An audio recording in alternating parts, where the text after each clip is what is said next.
Hello and welcome to my channel, CaitMakes, the channel where I make things.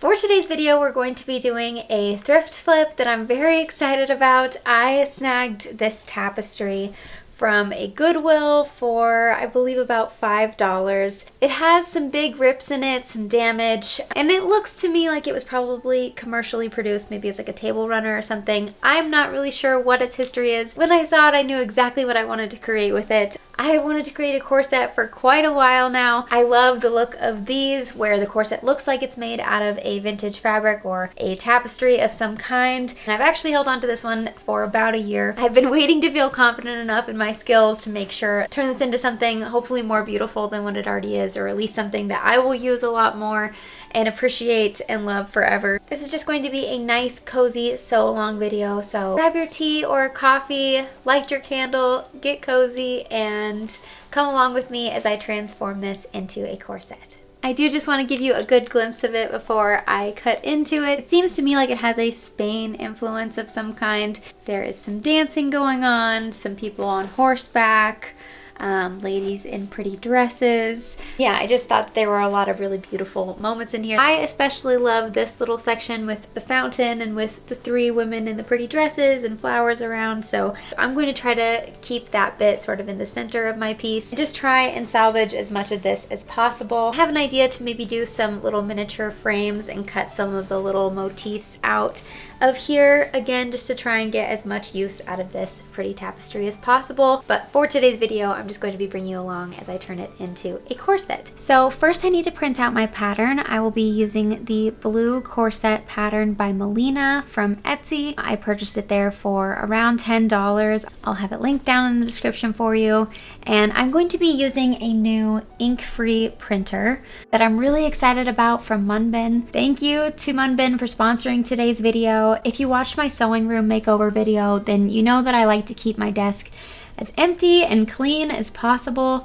It really helps me to keep from feeling overwhelmed and really helps with sewing so that I have cutting space and plenty of workspace for my machines and just for sewing in general. So I really like this tiny portable printer from Munbyn. It is a thermal printer, so it's completely ink-free and uses paper that is BPA and BPS-free. And when I'm not using it, I can just tuck it in the drawer of my desk, which is so much nicer than typical bulky printers that take up a lot of real estate. And it's cute and pink and doesn't take up much space even when it's on my desk. They come in other colors as well, but if you take a look around this room, you'll know I like pink. It has Bluetooth, or it can be plugged in directly to your computer, which is really convenient. And they have a mobile app that makes it really easy to print directly from your phone. It comes with rolled paper or connected sheets, and I tried out both, and both worked great for printing my patterns. The rolled paper is a bit more finicky to work with just when you're taping it together for the first time, but they both worked great, and the rolled paper flattens out with time. I know some people iron their patterns to get out any like folded creases from storing it, so I do want to note that thermal printers are heat sensitive, so heat can remove the marks from the paper.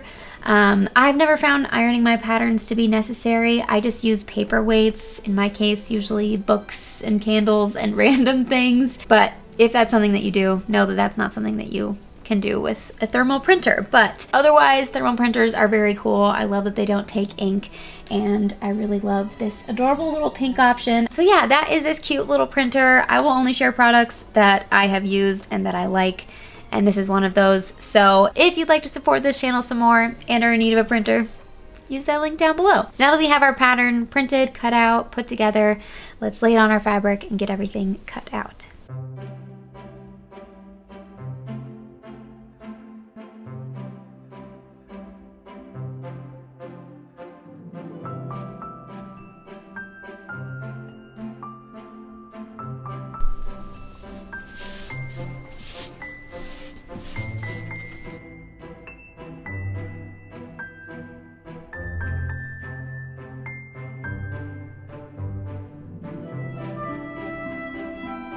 So now I have my main fabric and my lining fabric laid right sides together. I'm going to sew along all the edges except for the very bottom, and then I will flip it out.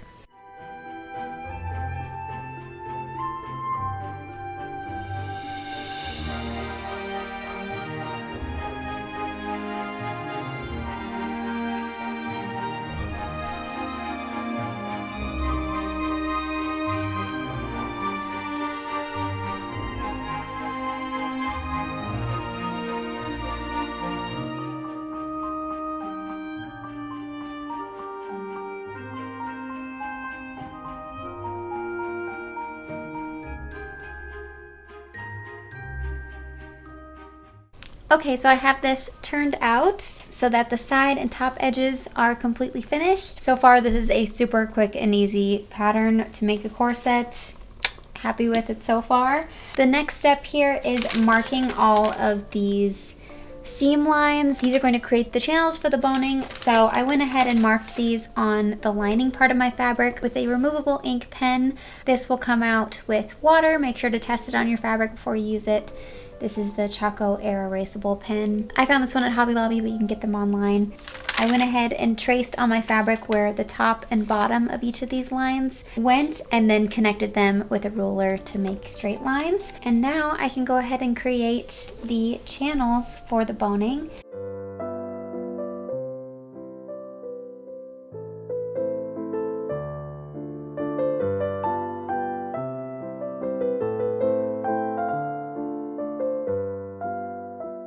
First channel done, many more to go. I'm just going with brown thread. This could be really fun depending on what you're working with to do some contrast stitching as well, but I like the brown for this one. I want it to be fairly subtle.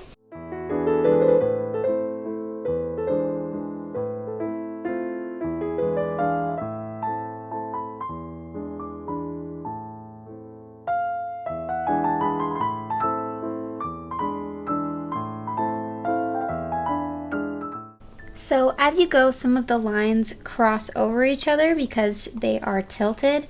So you just want to make sure that you don't, for instance, like continue this line and then cut off this channel. So make sure that any channel that you start has a clear path at the bottom of where you're going to insert the boning, and make sure that you don't close that off. You'll have some bits like this where it's more of like an open V at the bottom, and that's so you can get both pieces of boning where they need to go. Alright, so I've just been slowly chipping away at this project, and where I left off is filling all of these channels with my metal boning, and I just have a few left to do. For all the ones by the straps, I need to close off the top first before I insert it. In the pattern, it actually has these channels going all the way up, but I decided that I didn't want to do that. So I have another idea that I think could be fun, or I might just leave them. But either way, you need to close off the top of these. So I'm going to go ahead and do those stitches quickly so that I can cut the correct length for these longer ones here. I've shown this on another video, but in case you're curious, for metal boning like this, you need to have some wire cutters, and they're really simple to cut. You just make one little snip on each side, and then it comes apart. And then I just trim mine so that it's as smooth as possible on the bottom. And what you should do is get something to cap off the ends. There are a lot of different boning options. You can also do plastic boning. I personally prefer not to do that just because, for one thing, it's plastic, which is just not very sustainable. And then also it just doesn't last as well. I thrifted a fast fashion corset a while ago, and then I left it in my car and it basically melted because it was plastic boning in there. So I'm planning on fixing it with some metal boning, but just be aware, plastic is plastic. It's not the best. I personally would recommend metal boning. But yeah, let's go ahead and close off the tops of these channels near the straps.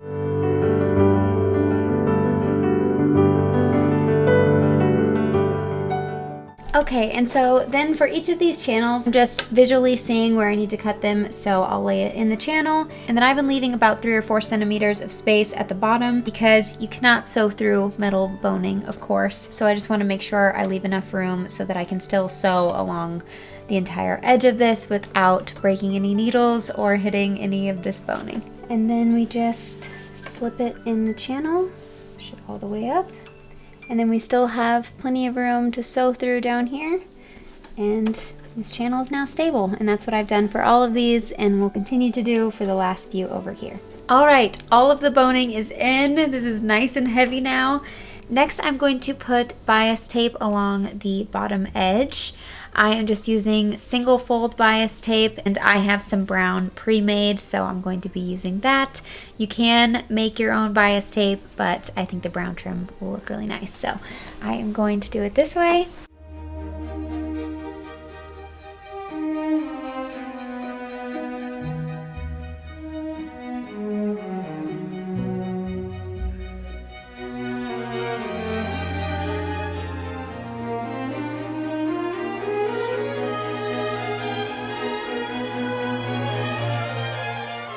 Okay, so I went ahead and did one side. This pattern requires 7 eyelets on each side of the back and then 1 on the top of each strap. So now that I know what I'm doing, I'll bring you along for the second side.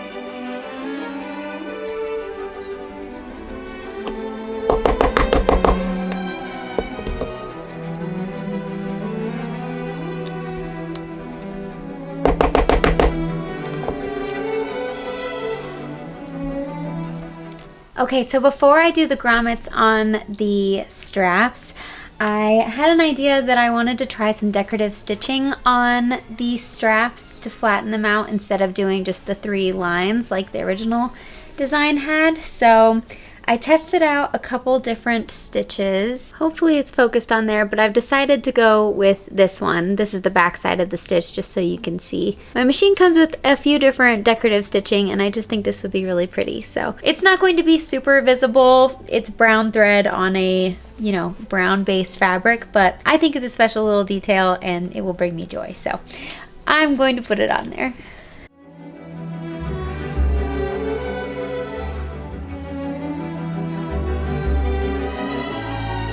Hopefully you can see that okay. I think it looks so pretty.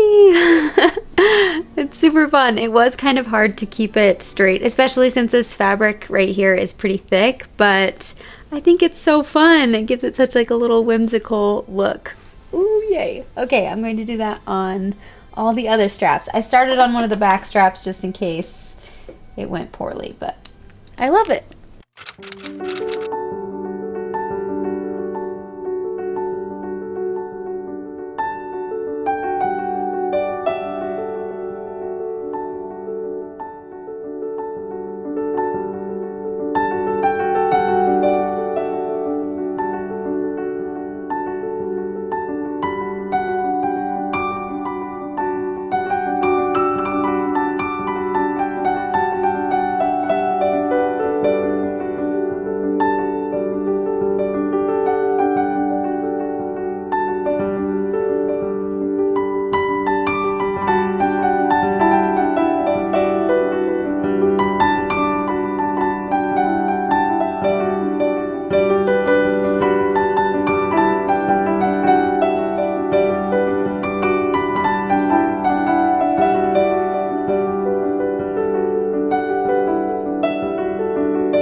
Have the final look. I hope you enjoyed coming along with me as I created this corset. I've never done a corset before, but I have wanted to for so long, and I've been hanging on to this fabric for so long because I was afraid to cut into it, but I absolutely love it. If you haven't, check out my last video where I created this brown top and this brown skirt in case you're curious on how to do it. These are both self-drafted and super easy, and I love them with this corset. I wanted a corset forever because I think they're so fun to style. There's so many different things that you can do to make them more modern or more vintage, and I mean, obviously they're always gonna be a little vintage, their corset, but but yeah, I'm super excited to have this one. If you have any questions, please comment them down below. Also, I'm curious, let me know if you like this kind of video that's a little bit more cozy and a little less instructional, or if you prefer like instructional videos, or if you just kind of want to watch me create stuff with pretty music in the background. I'll probably do both, but I'm curious what you guys prefer. I was a little bit nervous about this pattern because it is just one cut.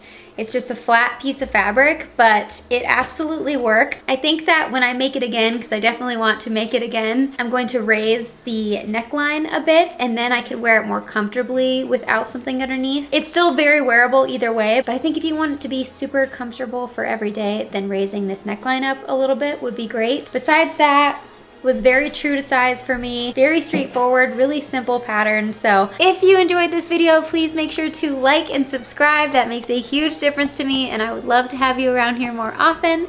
Make sure to hit that notification bell so that you don't miss any of my future uploads. I hope that you have a wonderful day and a wonderful week, and I will talk to you soon. Bye.